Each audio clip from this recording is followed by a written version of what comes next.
আটকাইয়া দাও, জাহান্নাম যেন সামনে আগাইতে পারে না। জাহান্নাম যদি সামনে আগায় আমি বিচার করতে পারবো না। এবার ফেরেশতারা 70,000 ফেরেশতা এত এত শিকল দিয়া ওই জাহান্নামকে আটকাইতে পারবে না। এবার আল্লাহ ডাকতে বলবে, ওরে ফেরেশতারা দাও, এই নাও আমার কাছ থেকে কুদরতি পানিটা নিয়ে যাও। আবার আল্লাহ নিজে হাতে একটা কুদরতি পানি দিবে।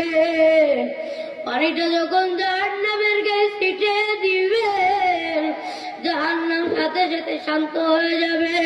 ফেরেশতারা আল্লাহর কাছে বলবে, মালিক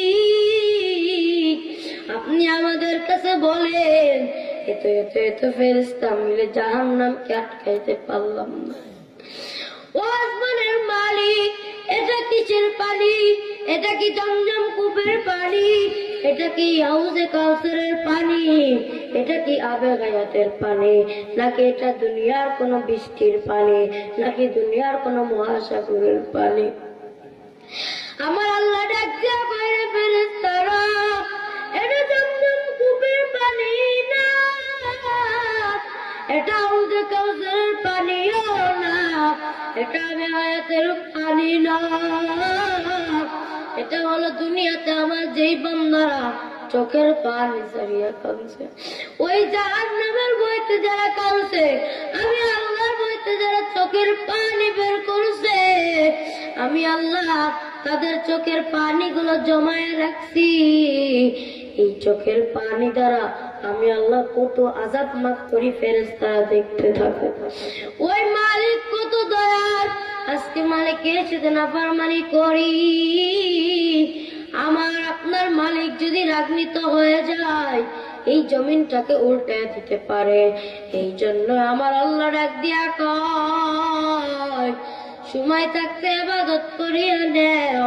আবার আল্লাহ পাক রব্বুল আলামিন আমাদের সকলকে কবুল করুক। সকলে বলি আমিন। ও নবীর উম্মতরা, আশিকের দল, শুনিয়া নাও, শুনিয়া নাও। এই যে মাদ্রাসায় আমরা থাকি, মাদ্রাসায় কত এতিম বাচ্চাদেরকে দেখা যায়। সবাই মাথাটাকে নিচে করিয়া দেন, মাথা নিচে করিয়া দেন, মাথা নিচে করি দিয়ে চিন্তা করেন, আজকে বাবা হারায় কারা এতিম, মা হারায় কারা এতিম। মায়ের জন্য যদি কাঁদতে পারেন, বাবার জন্য যদি কাঁদতে পারেন, আমার আল্লাহ আপনার সব গুনাহ মাফ করিয়া দিবে। ও মা, এই যে মাদ্রাসায় থাকি,